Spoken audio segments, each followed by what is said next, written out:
toutes et à tous et bienvenue à notre atelier sur l'agriculture durable et intrants agricoles, un marché international à la portée des innovations françaises.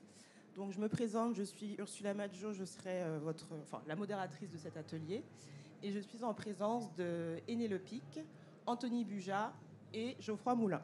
Donc avant de débuter cet atelier, je vais laisser chaque intervenant se présenter rapidement et on pourra ensuite débuter. Très bien. Donc, Aîné Lepic, je suis estonienne et fondatrice de la société Agriodor, actuellement CTO. J'ai un doctorat en écologie chimique et en 2019, j'ai fondé la société Agriodor avec un business angel qui s'appelle Alain Thibault et on crée des produits de biocontrôle à la base des odeurs naturelles des plantes pour protéger les cultures. Merci. Bonjour à tous, je m'appelle Anthony Buja, je suis le fondateur et dirigeant d'une entreprise qui s'appelle Axioma Biologicals. Biologicals parce qu'on travaille sur des solutions de biostimulation, donc les produits qui aident les cultures à mieux résister aux effets du changement climatique, ainsi que des produits de biocontrôle qui arriveront dans les prochaines années, qui permettent d'avoir des alternatives à certains fongicides. Merci.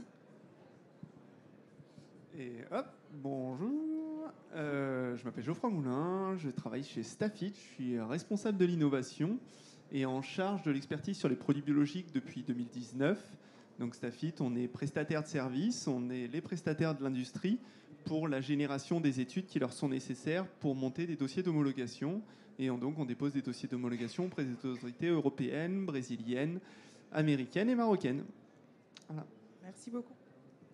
Donc on va débuter. Donc ma première question, vu quand même le focus de notre atelier porte sur l'international, c'est donc on sait quand même que le déploiement d'une entreprise à l'international nécessite quand même beaucoup d'efforts et une certaine préparation. Pour vous, quels sont les prérequis que doit avoir une entreprise qui souhaiterait viser le marché international et quels sont aussi peut-être ses besoins pour mieux se préparer? Ben, je commence. Alors tout d'abord, c'est bien comprendre les marchés. On peut réaliser autant d'études de marché qu'on veut depuis la France. Il faut se déplacer, aller voir les gens, les agriculteurs, comprendre quels sont leurs besoins. Est-ce que ce sont principalement des stress climatiques ou est-ce que ce sont d'autres types de besoins? Donc ça, c'est la première chose. Ensuite, c'est ne pas négliger le cash. On ne peut pas partir en fait, à l'international si on n'a pas anticipé un certain nombre de choses. L'international coûte de l'argent et une fois qu'on a ciblé les différents pays que l'on souhaite adresser, côté Axioma, on a ciblé Australie, États-Unis et Brésil parce que c'est des territoires où on a de très forts stress climatiques et parce qu'on a des grandes surfaces agricoles. Donc c'est un petit peu l'équation parfaite pour aider les cultures à mieux résister au changement climatique. Donc, je rejoins entièrement ce qu'Anthony a dit. Agriodor a le plan, justement, on dit on va quitter l'Europe, on va quitter la France pour attaquer l'international.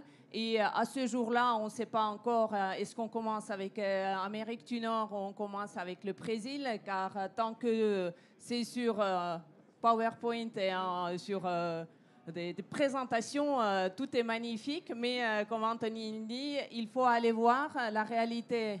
Qu'est-ce qu'il y a déjà sur le marché? Qu'est-ce qu'attendent les agriculteurs, les consommateurs? Et après cela, effectivement, il faut séparer beaucoup d'argent parce que dans ces marchés-là, dans ces zones-là, il n'y a pas de subventions et tout s'est multiplié par minimum par 2. Donc, c'est étude de marché approfondie et beaucoup de cash qu'il faut. Et un produit, oui, bien sûr. Et juste pour compléter ce que dit Aîné, c'est que je pense que l'international doit faire partie vraiment à 100% de la stratégie des entreprises. Dans nos secteurs, lorsqu'on a développé un produit, ce sont des produits qu'on peut développer après un peu partout dans le reste du monde. Et si on n'a pas... moi, en fait, on m'a dit 100 fois, on m'a dit surtout essayer d'être un champion français avant de regarder ailleurs. En fait, je pense que c'est un très mauvais conseil. Il faut regarder ailleurs, faire certains focus, être assez intelligent pour définir en fait où est-ce qu'on peut aller, où est-ce qu'on ne peut pas aller. Mais une fois qu'on a décidé, il faut y aller. Ça fait complètement partie de la stratégie. Parce que la taille de marché n'a rien à voir avec ce qu'il y a en Europe. Par exemple, nous, on travaille, comme on dit, soyez champion en France, Pétrave. on a à peu près 80 fois autant de soja au Brésil qu'il y a de la betterave en Europe. Uniquement un marché. Voilà. On est vraiment sur du marché de l'agricole. L'agriculture, il n'y en a pas qu'en Europe. Donc avant, on pouvait se permettre de se dire, voilà, moi, mon marché, c'est l'Europe, je vais me développer sur l'Europe, voire même certains pays, certains clients qui disaient, moi, mon marché, c'est la zone méditerranéenne, je vais faire Italie, Espagne et France, ça va m'aller. C'est plus possible. Il faut réfléchir tout de suite global. Et quand on parle des coûts engendrés, clairement, on n'est pas sur de l'uniforme. Donc il faut vraiment réfléchir global. Merci. On va peut-être passer à la question suivante. Donc, je vais peut-être passer sur le sujet des levées de fonds. On sait qu'actuellement, il y a quand même une baisse des levées de fonds pour les startups, les entreprises. Pour vous, est-ce que vous ressentez déjà l'impact de ces baisses de levée de fonds? Quel est également l'impact de cette baisse sur la santé des startups? Et dans votre expérience, avez-vous rencontré des difficultés pour lever des fonds pour votre société? Alors, en 2019, quand j'ai créé la société, on n'avait pas de difficulté de lever de fonds parce qu'on est type tech. L'innovation de rupture qu'on proposait, ça a excité beaucoup des levées de fonds. On a fait ensuite encore de levées et on prévoit encore faire de levées pour attaquer donc, le marché international. C'est-à-dire si en face de nous, il y a le marché, on peut lever des fonds parce qu'en France, on sait faire de l'innovation de la rupture. Mais cette innovation n'arrivera pas au marché en Europe à cause des questions réglementaires qui coûtent trop cher par rapport à la taille de marché en face. Donc en réalité, c'est pour cela qu'on peut lever de fonds, on peut faire des levées de fonds, mais il faut aller à l'international. Et je pense que c'est absolument nécessaire. Actuellement, on a levé des fonds plusieurs fois, mais on sait qu'aujourd'hui, on a des investisseurs qui attendent beaucoup, notamment sur la partie chiffre d'affaires. Et en fait, ça remet complètement en question la stratégie même de l'entreprise. Certes, il faut comprendre en fait les débouchés, savoir si nos produits sont bien en phase avec le marché, mais il faut aussi comprendre que lorsqu'on va avoir une stratégie d'ampleur, il y a des ressources qu'on doit allouer sur cette stratégie d'ampleur et pas spécialement sur des conditions de développement commercial en local avec des techniciens commerciaux, etc. etc. Et je pense que vraiment le fait d'essayer d'agir très vite pour développer du chiffre d'affaires, ça peut même être contre-productif parce qu'on a un produit qui est exposé sans être parfaitement connu, parfaitement utilisé dans les bonnes conditions. Donc il faut, je pense, essayer de lever des fonds, mais en essayant surtout d'être le plus cohérent possible, en expliquant la stratégie de l'entreprise, montrer qu'on a déjà de la structure. Chez Axioma, on a fait le choix, par exemple, de devenir également industriel, plutôt que de sous-traiter la fabrication. Ça a été vraiment un choix assez fort, parce qu'on voulait maîtriser la qualité de la fabrication ainsi que les délais. Donc il y a des choix. Après, on a des investisseurs qui vont adhérer ou pas à ces stratégies et à ces temps, plus ou moins longs. Mais il faut surtout expliquer en fait, à nos investisseurs et futurs investisseurs que ce n'est pas du court terme, que c'est quelque chose qui s'inscrit plutôt sur le long terme et à une échelle globale. Pas grand-chose à rajouter. Enfin, effectivement, le long terme, juste pour donner des valeurs, vous qui êtes là, si jamais vous ne connaissez pas le marché, un produit de biocontrôle, il s'autorise en 2 ans aux États-Unis. En Europe, on va mettre 7 ans. On parle d'1 million d'euros qui sont sortis sur la table, dont on aura un retour sur investissement qu'au bout de 7 à 8 ans, minimum. Voilà, juste pour vous donner l'ordre d'idée de l'investissement que ça demande. Et on parle que du réglementaire, on ne parle pas du scale-up, on ne parle pas de la POC, on ne parle pas des salaires, on ne parle pas de l'outil industriel. Vraiment, que le dossier réglementaire. Et du coup, comment vous expliquez cette différence de temps, 2 ans versus 7 ans Alors la différence de temps, elle va s'expliquer principalement par de l'organisationnel. Parce qu'au demeurant, les États-Unis n'ont pas d'exigences qui soient beaucoup moins fortes que l'Europe. C'est-à-dire que l'Amérique n'est pas en train de de complètement négliger l'impact environnement et l'impact toxicologique de ces produits. Il y a une évaluation qui est faite sur la base d'à peu près les mêmes études, on a les mêmes valeurs de toxicité. C'est juste qu'en termes organisationnels, ils arrivent à sortir une évaluation en 2 ans, là où l'Europe, par prise en compte des avis des 27 États membres, par chaque État membre qui fait son avis, plus une agence européenne qui fait des synthèses et beaucoup d'allers-retours, on n'arrive pas à sortir en moins de 7 ans. Et sur le financement, on a aussi quelque chose qui s'oppose. C'est qu'il faut non seulement en fait, avoir des levées suffisamment importantes pour avoir de l'impact à une échelle globale, mais en fait, il faut aussi gérer notre cash d'une façon, j'ai envie de dire, assez modérée. Parce qu'en fait, on sait que même une fois qu'on a passé toutes ces étapes du réglementaire, etc., lorsqu'on signe des accords de distribution, les accords de distribution mettent du temps en fait, à se déployer à l'échelle nationale et internationale. On travaille avec le monde agricole, donc dans la plupart des pays, c'est une récolte par an. Donc si on se rate une fois, on a raté 12 mois. Donc il faut surtout sécuriser le cash de façon à ne pas être en mauvaise situation le jour où on a besoin de lever. Merci. Donc un des sujets aussi quand même de cet atelier, c'est quand même les innovations françaises. Est-ce que c'est facile de développer un produit innovant ? Enfin, vous, quels sont vos retours là-dessus, que ce soit en France ou à l'étranger ? Est-ce qu'il y a des difficultés ? Vous avez commencé à parler un peu de la réglementation, des coûts. Est-ce qu'il y a aussi un problème d'acculturation, d'acceptabilité du produit ? Là, en fait, je pense qu'il y a plusieurs types d'innovations et on va juste simplifier avec 2. On a une innovation de rupture où là, en fait, les choses prennent vraiment beaucoup de temps, nécessitent beaucoup de fonds et surtout beaucoup de compétences, des ressources humaines très qualifiées. Et ensuite, on a des innovations qui sont plus liées aux besoins du marché, des innovations un peu plus marketing. Et ça, en fait, quand on est une entreprise, il faut savoir jouer aussi un petit peu avec les deux. Parce que si on se projette que sur de l'innovation de rupture long terme, on va avoir énormément de mal à financer tout ça. Donc il faut aussi avoir un regard assez business. C'est pour ça, bien comprendre les besoins qu'on a dans chaque pays, les besoins réglementaires, les besoins des agriculteurs et comment fonctionne la distribution. Je pense qu'aujourd'hui, on a un sujet clé pour l'agriculture durable, c'est comment on arrive à mettre nos produits en marché. Trouver faire du progrès, comme disait Nicolas Dufour, ça c'est des choses, on sait le faire et on a vraiment très envie de le faire. Travailler sur les sujets réglementaires, ça va évoluer. On a des interprofessions qui bossent aussi beaucoup là-dessus. Maintenant, en fait, c'est la façon dont seront distribués les produits. C'est quelque chose qui sera primordial. Pour développer des produits innovants en France, je pense que la France a tout. Il y a déjà les réseaux, il y a les cerveaux. Les gens qui sortent d'académie, qui sont passionnés par le sujet, ils veulent que leur recherche fasse du sens.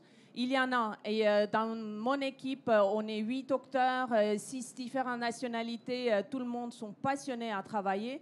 Donc, on a des investisseurs magnifiques qui nous soutiennent pour faire la recherche, développer des produits. Mais après, donc on parle beaucoup de réglementation. Il y a la phase réglementaire. Donc, nous, on peut mettre au point des produits en 3 ans, quand l'industrie traditionnelle prend 10 ans. Donc, on accélère, on met au point en 3 ans les produits, mais après, on n'a pas d'accès au marché parce qu'il faut passer par les réglementaires. Et là, c'est là où les choses difficiles commencent parce qu'il faut sortir un portefeuille. Et donc, Geoffroy a dit 1 million. Pour nous, c'est plutôt 1,5 million par molécule. Et nous, on travaille avec des odeurs de plantes. Et les odeurs de plantes, ce n'est pas une molécule, c'est un bouquet d'odeurs. Donc, et vous prenez le bouquet d'odeurs, multiplié par 1,5 million par molécule. Donc, on peut avoir des dossiers réglementaires qui vont aller à 4 millions. Et après, on peut avoir des contrats de distribution sous dérogation et compagnie, mais en fait, tout le monde se dégage de risque de qui paye la réglementation. Personne ne veut prendre le risque de dossiers réglementaires avec les sociétés qui innovent. Donc, c'est ça qui, je pense que si on regarde un peu les sociétés, les produits qui sont morts, il y a d'ici 15 ans ou les derniers 5 ans, on va trouver les causes de mort, c'est les dossiers réglementaires très lourds que les sociétés doivent supporter seules. Il faut qu'on continue à payer nos chercheurs, nos locaux, La société doit innover et se projeter. Donc, voilà. Ce que dit Anne est très juste. Simple. Et puis en plus, on souffre d'un manque de visibilité. Lorsqu'on arrive à déposer un dossier, on ne sait pas quand, combien, etc. Donc c'est quelque chose qui est aussi très compliqué. Et on ne peut pas dire à nos investisseurs, écoutez, on ne sait pas. Hein. C'est entre 7 et 12 ans, on n'est pas sûr. Voilà. Et ils fuient. Ça ne marchera pas. Hein. Ils partent. Pour donner un exemple très concret de ce à quoi ça peut ressembler, en tant que consultant réglementaire, on se retrouve avec une société, potentiellement, c'était 2016 ou 2017, qui arrive avec une idée hyper innovante et il y en a plus d'un par mois d'appels comme ça, de j'ai un truc de fou, mais ça rentre pas exactement dans la réglementation ou j'ai pas encore les fonds, etc. On essaye de les aider, mais bon, on a aussi des salaires à payer. La société a dit non, mais au final, je vais pas y aller, je le sens pas. 4 ans après, on a des Américains qui sont arrivés avec la même techno, sauf qu'en fait, eux, ils étaient blindés et donc du coup, ils ont dit on y va. Donc en fait, on a une techno française découverte par des chercheurs français à l'INRA qui au final était repris par des Américains sur pépite américaine. Donc c'est super bien. Hein, on finance le développement international américain actuellement. Ce qui est un peu dommage. Oui.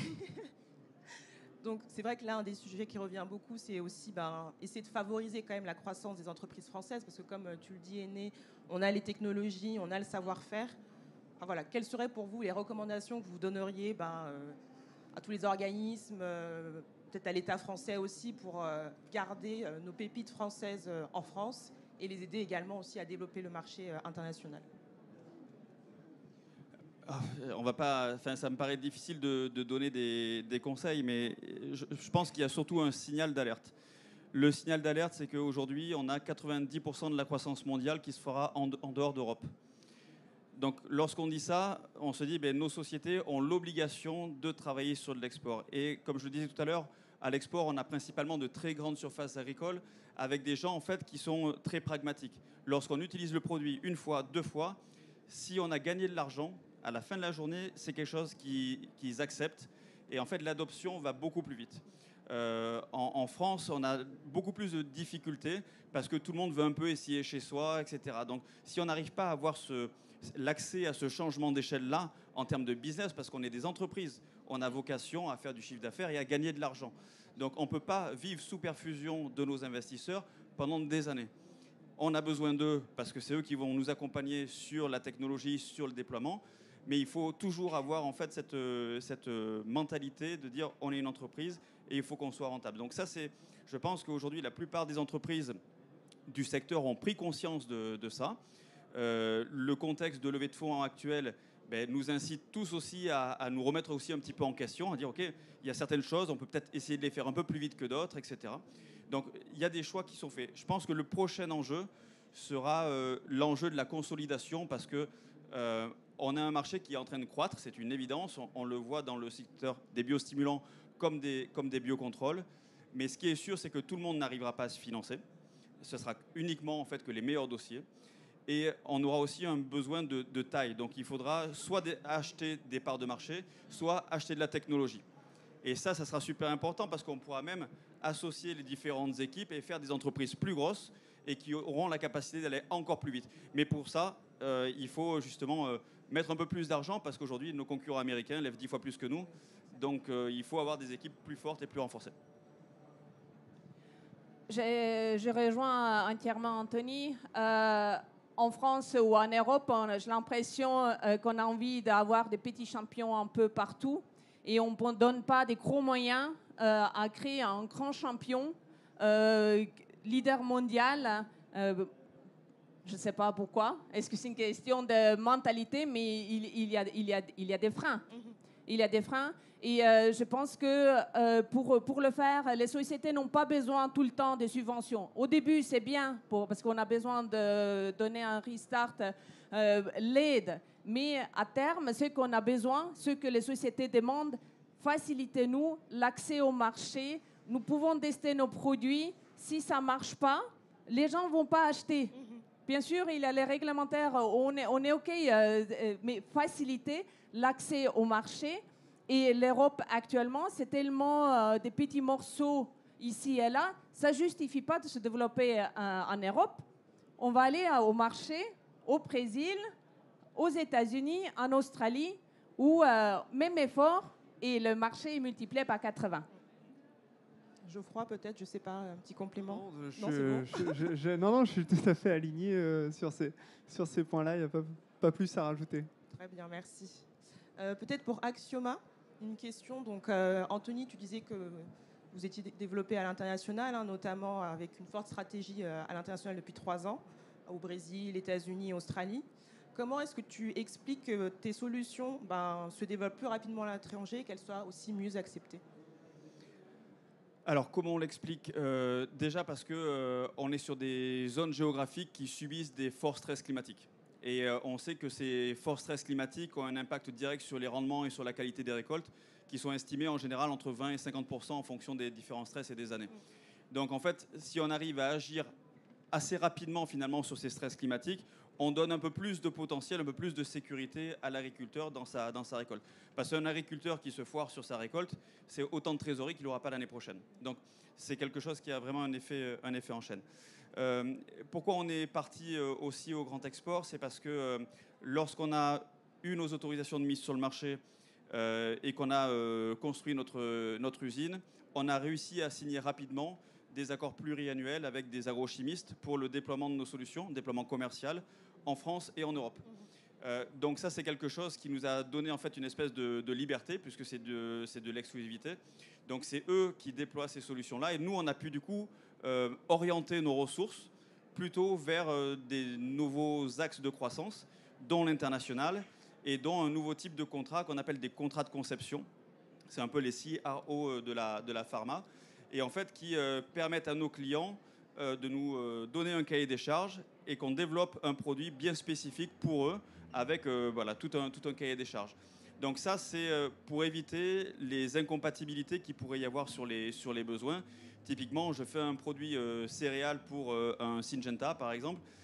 S'il me demande de l'appliquer sur semence, si je ne l'ai pas anticipé, je ne peux pas utiliser le produit comme ça sur semence. Donc on anticipe un maximum de choses de façon à leur donner un accès plus précis à des produits.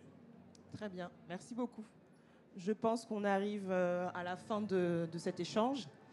Donc ce que je retiens en fait de tout ce qu'on s'est dit, c'est qu'en France, on a quand même de très belles innovations françaises, de belles startups qui ont des solutions qui peuvent trouver leur place sur le marché international. Par contre, il faut quand même aussi leur donner les moyens de développer ces innovations-là, de trouver leur place en France et en Europe pour qu'elles puissent ensuite se développer à l'étranger. On va peut-être prendre des questions si vous en avez maintenant. Oui, j'ai une question pour votre développement international. Comment vous gérez la propriété intellectuelle ? Alors aujourd'hui, en fait, chaque produit que l'on déploie à l'export fait l'objet soit d'AMM, soit de contrats d'import. Et donc, c'est toujours en fait des propriétés qui appartiennent à l'entreprise. Lorsqu'on a des contrats de conception, là, ça peut être un peu différent. On peut partager la partie IP parce qu'on a co-développé finalement le produit puisque le client a payé pour qu'on développe ce produit-là. Mais toujours, dans tous les cas, on essaie toujours de contrôler la propriété.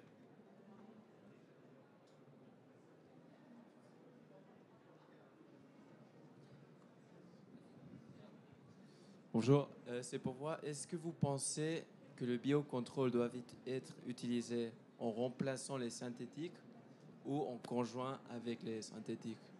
Ouais, merci. Je pense que c'est une question des utilisateurs. C'est qu'est-ce qu'on veut faire. En soi, les biocontrôles, je donne mon avis personnel. Moi, je prends plutôt l'utilisation biocontrôle avec des produits synthétiques si ça permet de diminuer déjà l'utilisation des molécules de synthèse qui sont néfastes pour l'environnement, mais en même temps garantir aussi qualité de récolte, parce qu'il ne faut pas oublier, les agriculteurs, c'est aussi des businessmen, ils ont besoin de faire l'argent, avoir une rentabilité. Et beaucoup de solutions de biocontrôle ne peuvent pas garantir 100%, mais ils peuvent être compléments à des produits de synthèse qui ont des problèmes de résistance. Donc, en combinant avec d'autres moyens, permet de contourner, prolonger la durée de vie de ces produits de synthèse. En fait, à l'étranger, on parle de IPM, Integrated Pest Management. Il n'y a pas de... on a biocontrôle et on a non-biocontrôle. C'est des solutions qu'on combine. Et je partage complètement ce que dit Aîné. Et également sur la partie plus commerciale aussi derrière, c'est qu'on a aussi des acteurs de la filière. Toutes les parties prenantes ont aussi besoin de participer à cette espèce de transition. Et on a vraiment un rôle vraiment très important à jouer. Je suis sûr qu'on y parviendra, mais c'est plutôt par du travail collectif que juste en disant j'ai une innovation de rupture et je vais renverser la table. Et il faut pas, en tout cas, il faut sortir de la tête l'alternance 1 pour 1. En disant j'ai un produit, je vais le remplacer. Non, un agriculteur réfléchit pas comme ça en fait. En début d'année, il se dit comment je peux faire sans rien mettre. Si j'ai besoin de mettre quelque chose, comment je vais le mettre et qu'est-ce que je vais associer pour le mettre. Donc en fait, il se dit pas j'ai une substance qui s'est barrée. Le métier d'agriculteur, c'est une remise en cause chaque année de son travail annuel. Donc vraiment, il faut le revoir comme repenser tout le système. Et si jamais il y a un moment, il faut mettre une grosse claque à un puceron et qu'il faut du coup un produit chimique disponible à ce moment-là, eh ben, malheureusement, ainsi soit-il. Mais bloquer intentionnellement la disponibilité d'un produit à un agriculteur parce que ça vient d'une chimie organique et que ce n'est pas juste une extraction d'une plante, c'est dommage parce que l'agriculteur, derrière, c'est ses cultures qui voient complètement dévorées par les pucerons. Question rapide pour rebondir sur le point d'Anthony sur le co-développement, co-conception. Quel rôle peuvent jouer plutôt les grands acteurs stratégiques du phytosanitaire, de l'agriculture, pour vous aider à accélérer, à développer? Est-ce que vous trouvez qu'ils sont suffisamment impliqués et peuvent être des cofinanceurs avec vous, ou est-ce que vous pensez qu'il y a encore des efforts à faire pour que ce soit à la sphère française, européenne ou plus internationale, pour essayer de les amener à travailler avec vous? Alors, je vais faire le début de la réponse, tu feras la deuxième partie. Le tout début, en fait, il est hyper simple, c'est que évidemment, on a besoin de tout le monde. Et toutes les bonnes volontés, Nicolas Dufourcq le disait encore tout à l'heure, mais en fait, on a besoin d'avancer ensemble. Le progrès, dans tous les cas, est là et on va avoir besoin de tout le monde. Moi, je suis convaincu que ces boîtes-là, aujourd'hui, elles sont en souffrance en ce moment, mais c'est finalement le bon moment pour elles aussi de réallouer en fait certains budgets et de se rediriger en fait un petit peu vers les bonnes solutions. Elles ont surtout besoin de savoir dans quelles entreprises elles vont pouvoir avoir confiance. C'est aussi énormément une question de confiance. Et le monde agricole, c'est énormément ça. Et donc les entreprises, elles veulent être sûres que demain, Axioma, Agriodor et les autres seront encore là dans 3 ans, dans 5 ans. Lorsqu'elles font, l'agriculture, c'est un pas de temps qui est très long. Donc en fait, il faut donner cette assurance-là aux firmes qui vont co-développer et co-financer en fait l'ensemble de ces solutions-là, ainsi que la partie réglementaire d'ailleurs. Alors, ma réponse est moins conventionnelle. Donc, les gens qui font innovation, ce sont souvent des casse-coups, des casse-têtes. On fait des ruptures. Donc, par nature, on aime le risque, on y va, on le fait. En face de nous, les grands groupes, mentalité est tout autre. Et là, c'est ceinture et bretelles. Actuellement, c'est des commissions, des comités, des réunions qui durent 2 heures par rapport à une virgule, par rapport à un mot.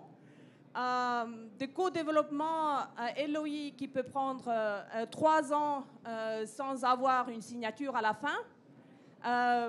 Oui, on a besoin de ces grands groupes parce que c'est finalement eux qui vont utiliser nos produits derrière, en réalité. Les prescrire, les distribuer, c'est eux. Mais franchement, les mentalités, c'est horrible. Hein. Moi, je ne supporte plus ces réunions avec les grands groupes, des réunions de co-développement où c'est... vous prenez tous les risques pour Discovery et une fois quand vous avez le dossier toute ceinture bretelle, on va voir peut-être, on va pouvoir vous partager l'IP avec vous. Voilà. En fait, ouais. Non, mais c'est des ressentis qui sont partagés avec beaucoup d'autres sociétés, hein, que l'on voit nous en tant que clients. Il y a deux problèmes qui se posent. Effectivement, il va y avoir une startup qui est très casse-cou, très agile, qui va faire face à un grand groupe qui réfléchit direct ROI, retour sur investissement, bon, qui voit aussi ces substances chimiques qui sont en train de se casser la gueule, désolé du terme. Et du coup, il se dit vite, il faut que je fasse un switch sur mon portfolio parce qu'il faut vite que je fasse rentrer du bio. Donc il a là ce problème-là. Ouais, time out. Et donc mais il y a la question de comment on partage le risque. C'est-à-dire qu'on a une société qui potentiellement a 60 ans, qui est internationale, qui se fait des excédents d'exercice assez intéressants par rapport à une start-up qui vit sur ses fonds propres et qui est juste perfusée à l'aide pour pouvoir démarrer. Et on a des discussions de gestion du risque qui sont parfois improbables. C'est-à-dire que moi, j'ai des clients où parfois un grand groupe, on dit à une start-up, vous déposez un dossier et après on verra pour l'accord de distribution. D'accord, donc vous demandez à une start-up de 4 personnes d'investir 1 million à 2 millions tout seul pendant 2 ans. Et à la fin des 2 ans, en fait, il n'y a plus de risque, les gars.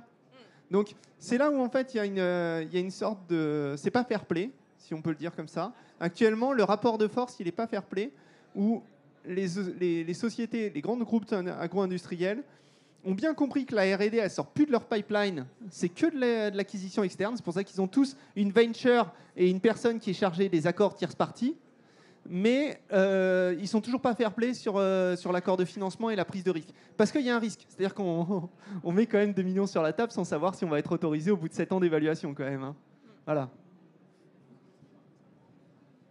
Le temps est terminé, il me semble. Donc merci à vous et de votre intérêt. Merci à nos intervenants pour leur belle présentation. Merci pour votre écoute.